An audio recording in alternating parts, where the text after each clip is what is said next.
UG 2025 की counselling लगभग हर राज्य में शुरू हो चुकी है। कुछ राज्य जैसे उत्तराखंड, बिहार और राजस्थान को छोड़कर ज्यादातर राज्यों ने अपना नोटिफिकेशन जारी कर दिया है।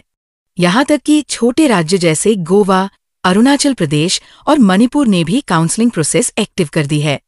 इस बार काउंसलिंग में कुछ अहम बदलाव सामने आए हैं, जिनमें सबसे बड़ा बदलाव एनआरआई कोटा को लेकर है। स्पॉन्सर्ड एनआरआई कोटा को हटा दिया गया है और एलिजिबिलिटी को सीमित कर दिया गया है।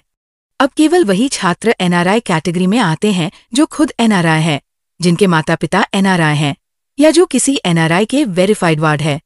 कर्नाटका राज्य इस कोटे को पूरी तरह हटाने पर विचार कर रहा है, क्योंकि अधिकांश एनआरआई सीटें खाली रह जाती हैं और बाद में इन्हें मैनेजमेंट कोटा में बदल दिया जाता है।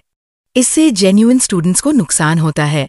इसके अलावा आंध्र प्रदेश और तेलंगाना ने अपने प्राइवेट कॉलेजेस की 50% सीट्स, जिसे सीक्यू या कन्वीनर क्वोटा कहा जाता है, की काउंसलिंग शुरू कर दी है, जो राज्य के छात्रों को गवर्नमेंट फीस पर मिलती है। मैनेजमेंट कोटे की काउंसलिंग इन राज्यों में जल्द ही शुरू होने वाली है।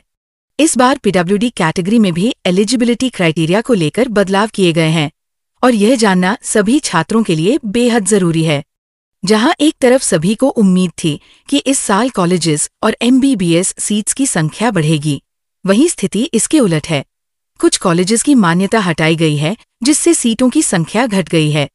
ध्यान दें कि ज्यादातर राज्यों में बीडीएस, आयुष और वेटरनरी जैसे अन्य मेडिकल कोर्सेज की काउंसलिंग भी एमबीबीएस के साथ साथ चलती है। जैसे महाराष्ट्र और कर्नाटका में बैम्स की भी बड़ी संख्या में सीट्स होती है। एक और बड़ी बात जो सभी पेरेंट्स और स्टूडेंट्स को ध्यान रखनी चाहिए, प्राइवेट मेडिकल कॉलेजेस की फीस लगातार बढ़ रही है। इसका सीधा असर काउंसलिंग के बजट प्लानिंग पर पड़ेगा। पैकेज बढ़ने के साथ कंपटीशन भी और ज्यादा इंटेंस हो गया है। इस पूरी प्रक्रिया में कोई गलती न हो, इसके लिए जरूरी है कि आप किसी ट्रस्टेड एक्सपर्ट काउंसलर से गाइडेंस लें, जो सालों से इस प्रक्रिया में अनुभवी है। एमबीबीएस काउंसलिंग बेहद जटिल होती है और सही निर्णय लेना हर स्टेप पर जरूरी है। काउंसलिंग में किसी भी प्रकार की मदद के लिए educon.ds से संपर्क करें।